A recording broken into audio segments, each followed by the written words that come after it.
አላህ በሁሉ ነገር ቻይ የሆነ ጌታ ነው። ሰማይና መሬትን ለመፍጠር ከፈለገ ሁኑ ማለት ነው አይደል? ሰማይ ሁን ማለት ነው ለአላህ ካለው ሰማይ ይሆናል፣ መሬቱን መሬት ይሆናል። ለምን 6 ቀን አላህ ወሰደብኛል? ዑለማ ምን አሉ?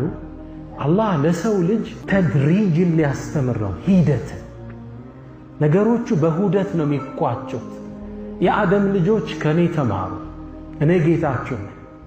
የዚህን ያህል ቀን የወሰድኩት እናንተም ነገራትን አንዳንዱ አታዩም እንዴ? ዳዕዋው ባንዴ ሁሉ ተውሂድ እንዲገባው ይፈልጋል። ባንዴ መስጂዶች እንዲለወጡ ይመኛል። ባንዴ እንትኖቹ ምሽታ ቤቶች እንዲዘጉ ያለማል። አይሳካም። አንዴ አይሳካም። ሁደት አለ። አላህ ሊያስተምረን 6 ቀን ወሰደብኝ ስፈጠር።